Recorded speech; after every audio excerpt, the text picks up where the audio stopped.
Hi friends, కొత్తగా stitching నేర్చుకునే వాళ్ళకి లైనింగ్ బ్లౌజ్ కుట్టే విధానం తెలియని వారి కోసం ఈ వీడియో. ఫస్ట్ మనం బ్యాక్ పార్ట్ లైనింగ్ జాయిన్ చేసేసుకొని వేస్ట్ కట్ చేసేసుకొని తర్వాత నడుం బెల్ట్ జాయిన్ చేయాలి. తర్వాత నడుం బెల్ట్కి పై కుట్టు వేసేసుకొని ఆ తరువాత డాట్స్ అనేది వేసుకోవాలన్నమాట. డాట్స్కి 4 ఇంచులు అనేది ఒక కొలత అనేది ఉంటుంది, పెట్టుకోవాలి మనము.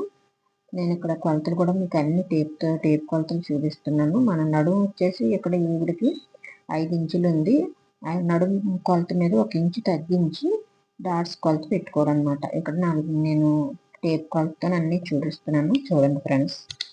అలాగే మన ఛానల్ చూడడం ఫస్ట్ టైం అయితే సబ్స్క్రైబ్ చేసుకోండి friends. Like and share friends. ఏమైనా డౌట్ ఉంటే కామెంట్ రూపంలో అడగండి. మరి ఒక మంచి వీడియోలో కలుపుతాను. బ్యాక్ పార్ట్ కంప్లీట్ అయిన తర్వాత ఫ్రంట్ పార్ట్ కూడా లైనింగ్ వేసుకొని డాట్స్ వేసేసుకోవాలి. కప్ షేప్ చూసారా మనకి ఎంత పర్ఫెక్ట్గా వచ్చిందో, చాలా నీట్గా కనిపిస్తుంది. అలాగే నెక్ కూడా మనకి చాలా డీప్గా వచ్చిందన్నమాట. తర్వాత హ్యాండ్స్ కూడా లైనింగ్ వేసుకోవాలి. వీడియో నచ్చితే లైక్ ఫ్రెండ్స్.